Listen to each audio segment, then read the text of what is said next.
आप सभी भाई बहनों का आध्यात्मिक ज्ञानात्मक चैनल की ज्ञान कक्षा में एक बार फिर स्वागत है। आज की चर्चा का विषय है प्रसाद और भोजन में अंतर। देखिए, सर्वप्रथम हमने दोनों शब्दों में ही यानी कि प्रसाद और भोजन में दोनों में हमने शब्दों में एक रंगों का भेद रखा है।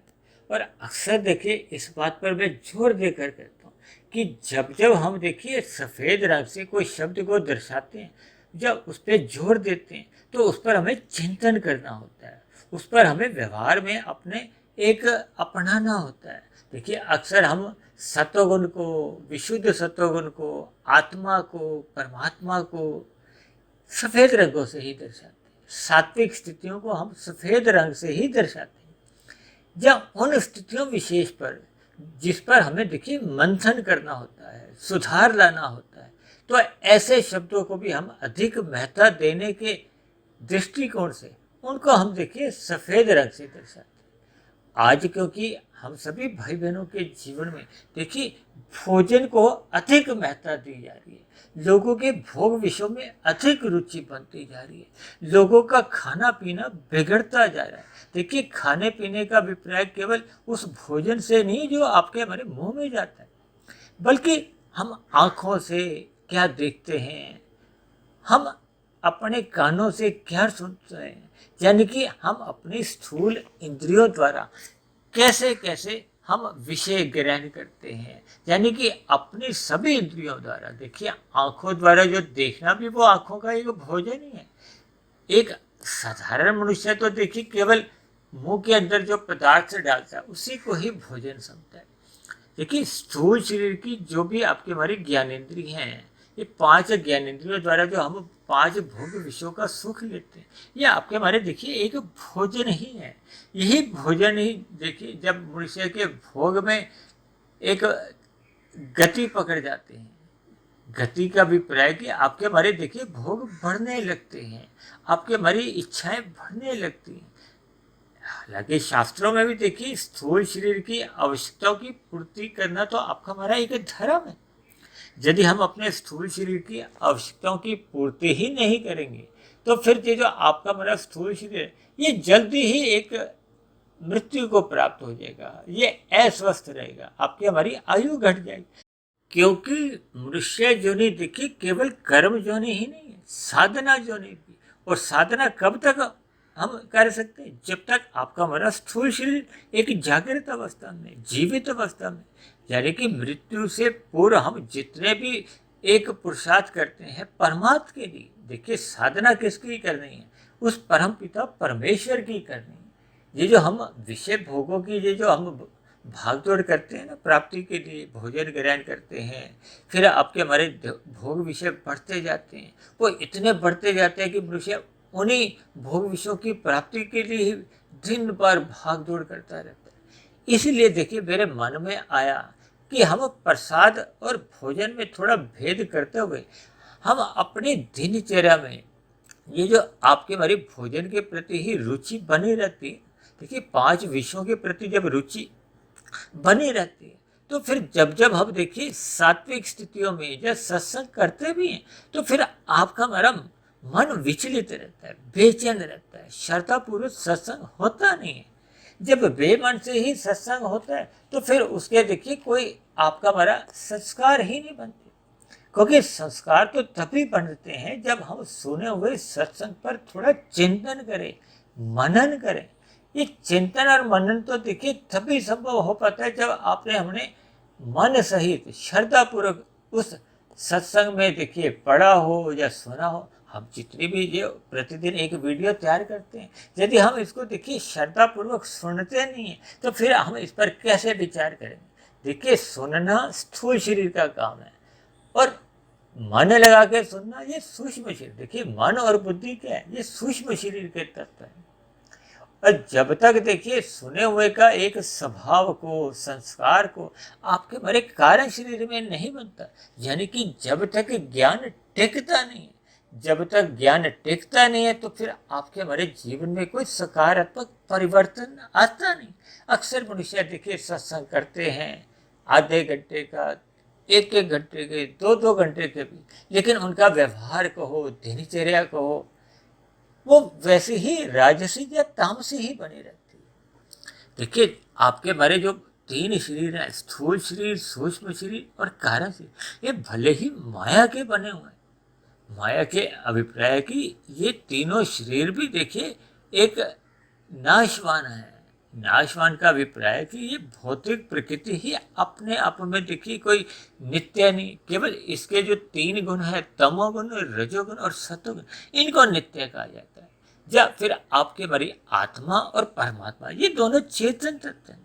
आत्मा और परमात्मा ये चेतन तत्व इसलिए कहे जाते हैं क्योंकि आत्मा तो देखिए ज्ञान युक्त है, सत और चित है।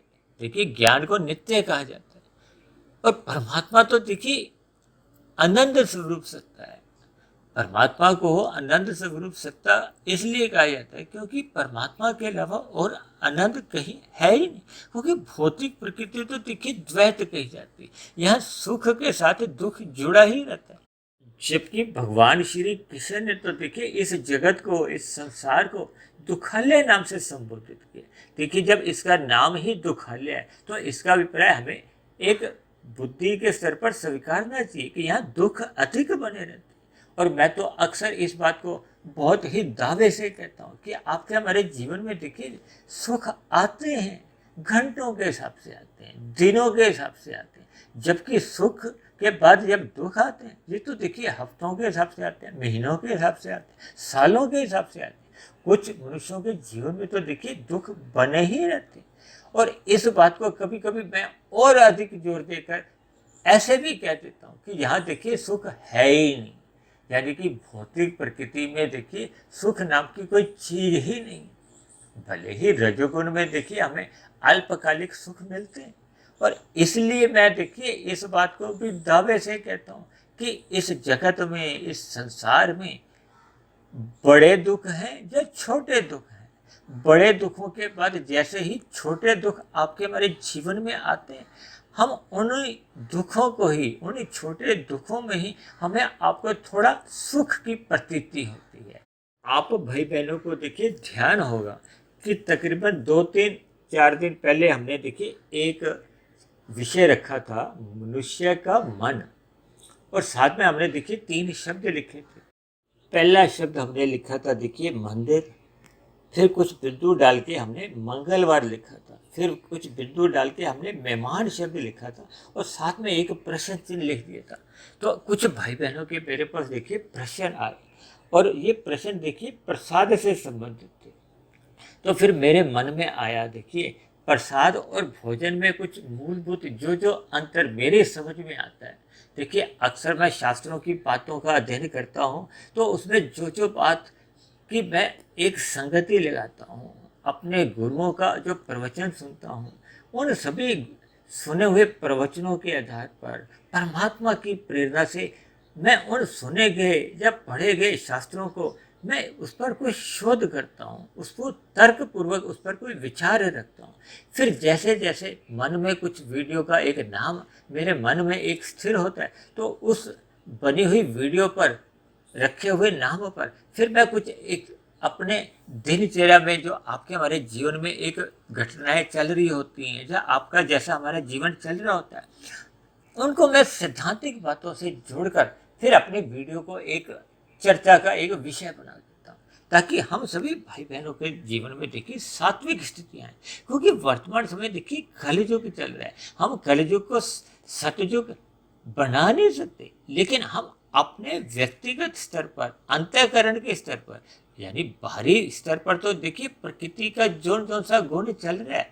देखिए सतयुग के बाद त्रेता युग आता है, त्रेता युग के बाद द्वापर युग आता है, द्वापर के बाद देखिए कलयुग आता है। कलयुग की आयु 4,32,000 वर्ष की है, जिसमें शास्त्रों में वर्णन ऐसा आता है कि लगभग 5,125 वर्ष ही अभी गुजरे। अभी तो बहुत लंबा कलयुग आना शेष है।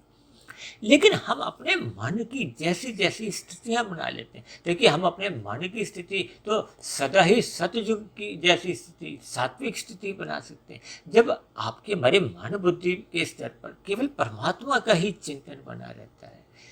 परमात्मा का चिंतन बने रहने से सात्विक स्थितियां बनती हैं।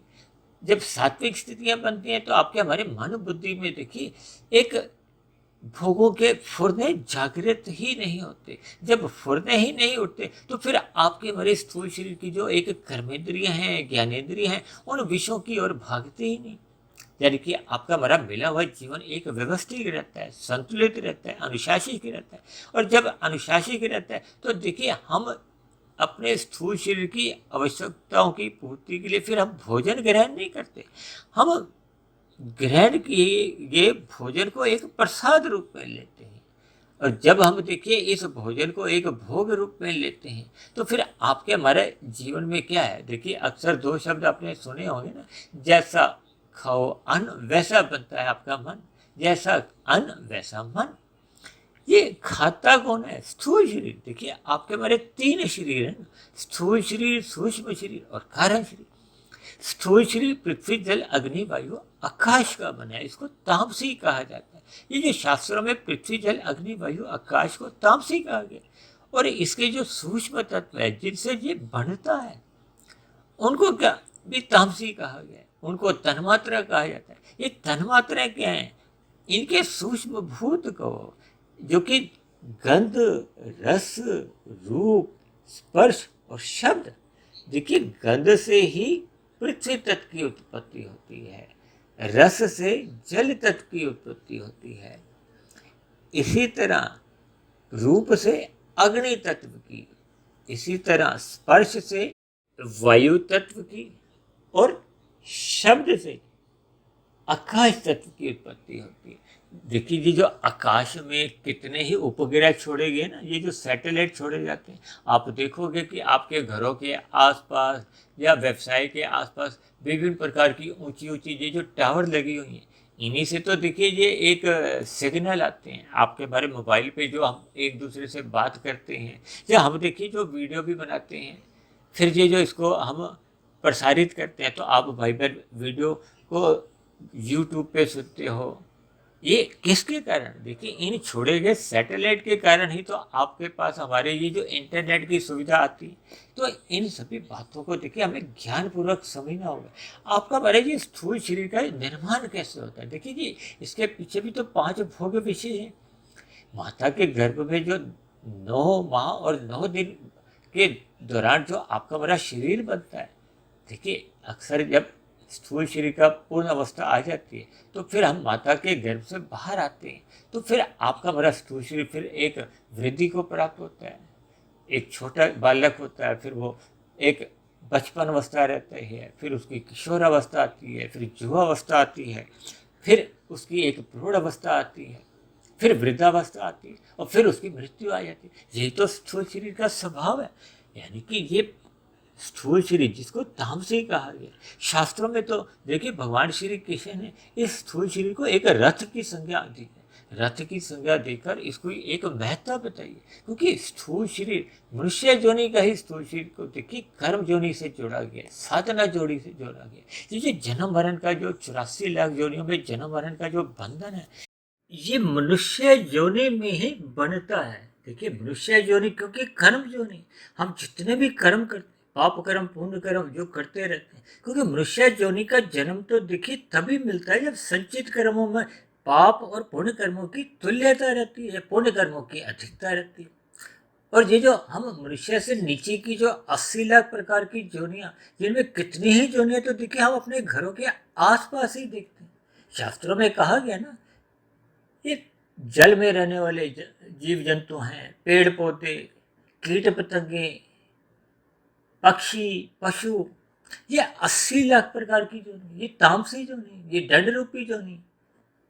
और जबकि मनुष्य जोनी को ही केवल एक साधना जोनी कहा गया। साधना का अभिप्राय है कि हम जैसे जैसे अपने कारण शरीर को स्थूल शरीर के रहते रहते समाप्त कर देते हैं। समाप्त करने का अभिप्राय क्या है कि इसमें जितने भी देखिए भोग के संस्कार होते हैं, एक तो देखिए कर्माशय होता है जो आप और हम करते रहते हैं। अनेकों मनुष्य जोनी जन्म के जितना जितना जो कर्माशय होता है वो बढ़ता जाता है, उसमें जुड़ता जाता है, कुछ का हम भोग करते हैं, तो वो तो देखिए हम समाप्त कर ही नहीं पाते।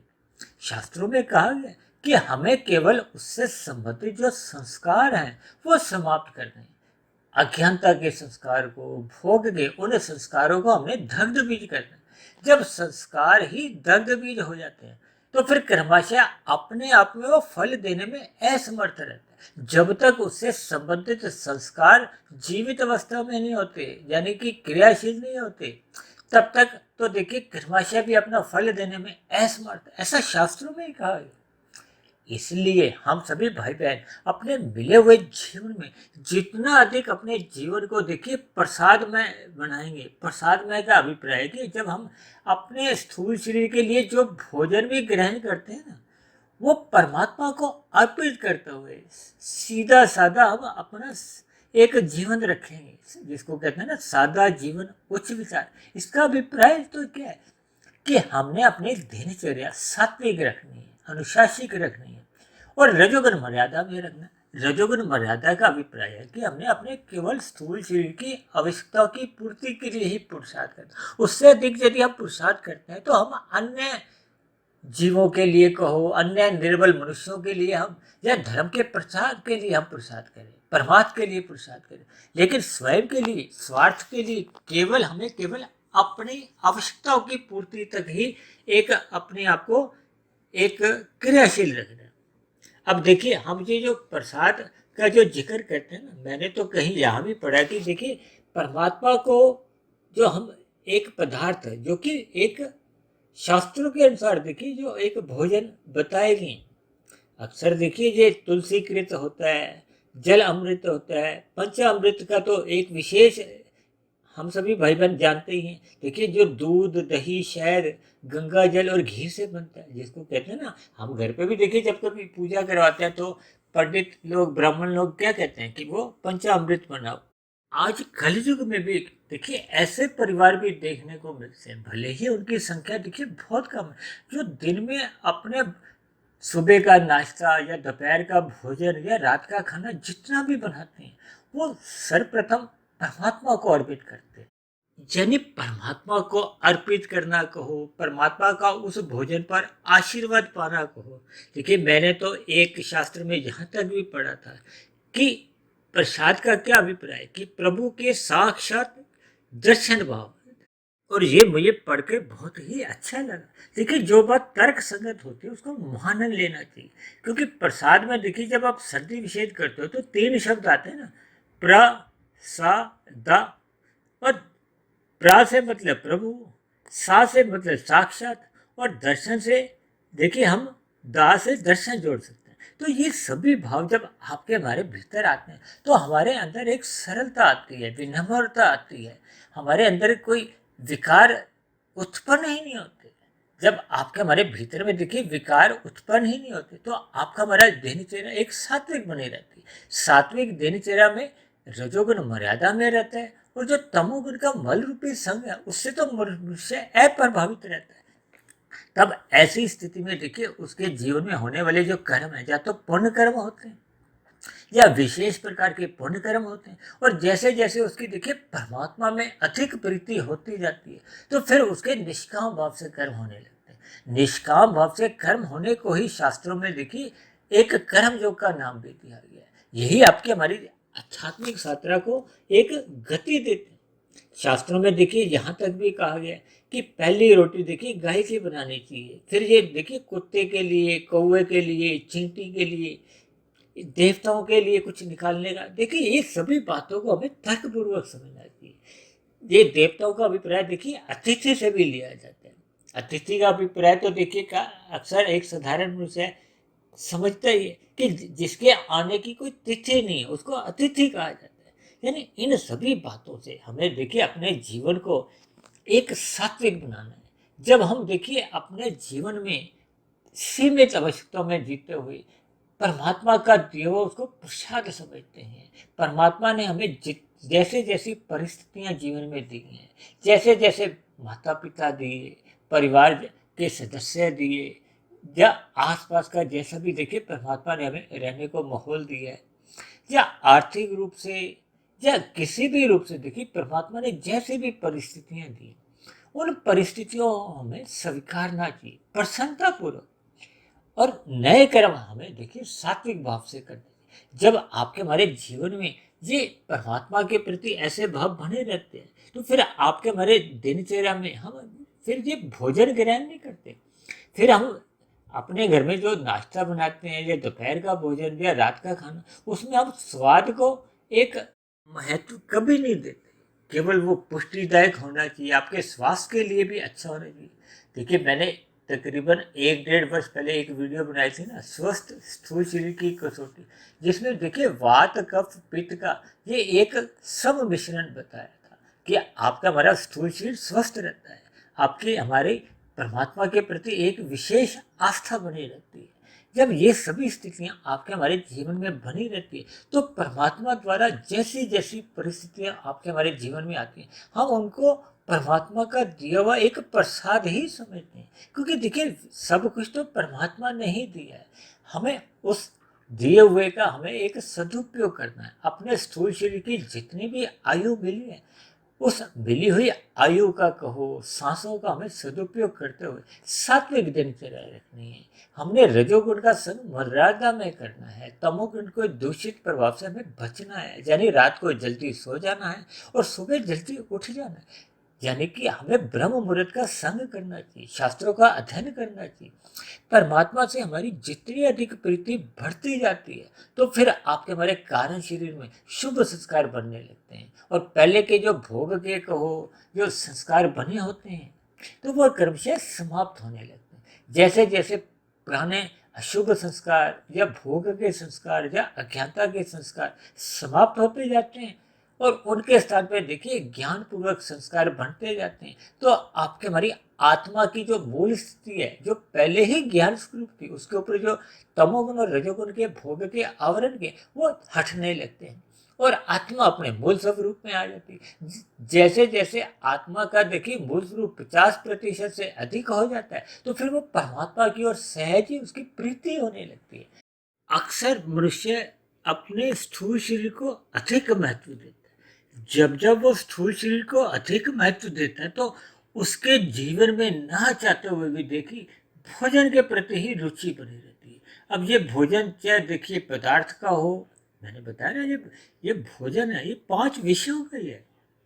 ये 5 विषयों में जब मनुष्य की अधिक रुचि बनी होती है, तब ऐसी स्थिति में देखिए हम जितने भी ये जो विषय भोग का दिन भर या रात को भी जो संग करते हैं, उनसे मनुष्य की देखिए तृप्ति नहीं होती। और जबकि आपका हमारा जो स्थूल शरीर है, वो तो एक निश्चित आयु के बाद देखिए वृद्धावस्था को प्राप्त होता है। जैसे जैसे ये वृद्धावस्था नजदीक आती है, तो आपके हमारी जो स्थूल शरीर की जो एक ज्ञानेंद्रियां हैं, कर्मेंद्रियां, वो शिथिल पड़ने लगती है, वो भोग्य पदार्थों को भोगने में असमर्थ हो जाती है। और एक ऐसी स्थिति भी आ जाती है कि जब देखिए हम इन पदार्थों का सेवन कर ही नहीं पाते। जबकि मनुष्य जीवन देखिए हमें स्थूल शरीर को एक भोजन के लिए मिला ही नहीं, वो तो एक साधन है। हमें अपना सूक्ष्म शरीर और कारण शरीर जब तक हम पवित्र नहीं करते, देखिए पवित्र ये तभी होते हैं जब हम प्रसाद रूपी भोजन ग्रहण करते हैं। और वर्तमान समय में तो देखिए लोगों का भोजन तामसी होता जा रहा है, मांसाहार का सेवन होने लगा है। ये जो गुटखा, तंबाकू, सिगरेट, बीड़ी, ये लोगों का एक अधिक बढ़ता जा रहा है। इनका सेवन देखिए बहुत अधिक मात्रा में आज भारत में भी होने लगा। आज एक साधारण मनुष्य को देखिए भोजन कब खाना है, कितना खाना है और भोजन में क्या खाना है, इसके बारे में कोई ज्ञान ही नहीं है। जब मिला खा लिया, कितना खाना। देखिए ब्याह शादियों में एक साधारण मनुष्य का भोजन ग्रहण करने की एक जो मात्रा है, वो कितनी अधिक होने लगी है। हालांकि देखिए ऐसी बातों पर चर्चा करने में मुझे भी संकोच होता है, लेकिन आपके हमारे जीवन में देखिए जब तक छोटी छोटी गलतियों पर हम सुधार नहीं करते, देखिए मनुष्य जीवन पाकर हमें मिली हुई सभी परिस्थितियों पर एक संतोष करना होगा, अपने दिनचर्या को सात्विक बनाना होगा। मिले हुए दिन के जो 24 घंटे हैं उसको एक व्यवस्थित रखना होगा, एक सात्विक नींद लेनी होगी, सात्विक खाना खाना होगा। ये सभी बातें देखिए जब आपके हमारे जीवन में एक व्यवस्थित रूप में आने लगती है, तो फिर आपका हमारा जीवन एक यज्ञमय बन जाता है, प्रसादमय बन जाता है। तब देखिए हम इन मिली हुई पदार्थों को कहो या मिली हुई परिस्थितियों को हम भोगते नहीं हैं, उनका केवल मात्र सदुपयोग करते हैं। देखिए भोग होने से ही फिर ये भोजन बन जाता है। और यदि हम इन मिली हुई परिस्थितियों का कहो, पदार्थों का, जब अपने मिले हुए जीवन में रस बुद्धि ना लेते हुए मात्र अपने स्थूल शरीर की एक तंदुरुस्ती के लिए कहो, यानी इस स्थूल शरीर रूपी रथ की एक तंदुरुस्ती के लिए कहो या स्वस्थता बनाए रखने के लिए, ताकि आपका हमारे मन बुद्धि की जो एक साधना है, कारण शरीर में जो हमने अशुभ संस्कारों का दग्ध बीज करना है, ये स्थितियां देखिए तभी बन पाते हैं जब आपका हमारा स्थूल शरीर भी स्वस्थ होगा, आपका हमारा भोजन व्यवस्थित होगा, आपकी हमारी नींद व्यवस्थित होगी। देखिए अक्सर आज मनुष्य 8-8 घंटे 10-10 घंटे की नींद लेने लगे, जबकि आपके हमारे जीवन में देखिए अगर हम 5-6 घंटे की एक सात्विक नींद लेते हैं तो आपके हमारा शरीर भी स्वस्थ बना रहता है। और फिर आपके पास जो एक जागृत अवस्था का जो एक समय है, जो साधना में हमने लगाना है, वो भी हमें अधिक मिल पाता है। देखिए जब हम ब्रह्म मुहूर्त का संग करते हैं तो फिर आपका हमारा रजोगुण मर्यादित होने लगता है। जब रजोगुण देखिए मर्यादित हो जाता है तो फिर सतोगुण में गिरने की जो संभावना होती है वो समाप्त होने लगती है। देखिए ये सभी स्थूल शरीर, सूक्ष्म शरीर, कारण शरीर, आत्मा, परमात्मा, ये सभी कड़ियां देखिए आपस में घुली मिली सी हैं। जब तक आपकी हमारी दिनचर्या एक सात्विक नहीं होगी, व्यवस्थित नहीं होगी, अनुशासित नहीं होगी, तब तक हमारे जीवन में कहो, फिर ये भोजन की महत्ता कहो, ये 5 भोग विषयों की एक महत्ता ही बनी रहती है। और फिर मनुष्य अपने स्थूल शरीर को ही अधिक महत्व देता रहता है। और फिर इसी दिशा में वो देखिए धर्मानुसार भी कर्म करता है, और कब धर्म से एक विमुख होता हुआ पाप कर्म भी कर जाता है, मनुष्य को स्वयं भी पता नहीं चलता। अक्सर देखिए इन छोटी छोटी बातों पर मनुष्य सत्संग के अभाव में विचार नहीं कर पाता। इसलिए मेरी आप सभी भाई बहनों से विनती है, इन सभी स्थितियों पर आप सात्विक दृष्टि डालें। ये तभी संभव हो पाता है जब हम अपने मिले हुए स्थूल शरीर को भोजन के लिए एक मर्यादा से अधिक छूट नहीं देंगे, और अपने मन और बुद्धि को साधते हुए अपने मिली हुई परिस्थितियों को एक प्रसाद में रखते हैं, संतोष में जीवन में रखते हैं। ऐसी स्थिति बनाए रखने से फिर मनुष्य को अपने कर्मों के प्रति एक ईमानदारी बनी रहती है, उसका जीवन एक व्यवस्थित बना रहता है, परमात्मा में सदा उसकी प्रीति बनी रहती है। तो ऐसी सभी शुभ स्थितियां हम सभी भाई बहनों के जीवन में तभी बन पाती हैं जब आपका हमारा स्थूल शरीर का भोजन एक व्यवस्थित होता है, यानी कि एक प्रसाद रूप में होता है। ऐसी सभी शुभ स्थितियां हम सभी भाई बहनों के जीवन में भी नित्य बनी रहें, ताकि हम सभी भाई बहनों का मिला हुआ जीवन सफल हो, सार्थक हो। इन्हीं शुभकामनाओं के साथ आज की चर्चा विशेष को यही विश्राम देते हैं। यदि बनी हुई वीडियो आपको ज्ञानवर्धक लगती हो, प्रेरणादायक लगती हो, परमात्मा से जुड़ने में आपकी एक जिज्ञासा उठने लगी हो, तो मेरी आप सभी भाई बहनों से विनती है कि इन बनी हुई वीडियो विशेष को आप अधिक से अधिक भाई बहनों में शेयर करें, ताकि सभी भाई बहनों का जीवन सुख में बीते, परमात्मा में सदा प्रीति बने। और यदि वीडियो संबंधित आपका किसी भी प्रकार का कोई प्रश्न हो, या मेरे आध्यात्मिक ज्ञानात्मक चैनल के प्रति आपका कोई सुझाव हो, या मेरे कहे गए शब्दों के प्रति आपकी कोई शिकायत हो, आपत्ति हो, तो आप नीचे दिए गए कमेंट्स बॉक्स पर जाकर अपने प्रश्न, सुझाव या अपनी शिकायत विशेष को भी आप नीचे दिए गए कमेंट्स बॉक्स पर जाकर लिख सकते हो। तो अब चर्चा विशेष को यहीं विश्राम देते हैं। कल फिर मिलते हैं एक नए विषय को लेकर, एक नए संदेश के साथ। तब तक आप सभी भाई बहनों का बहुत बहुत धन्यवाद।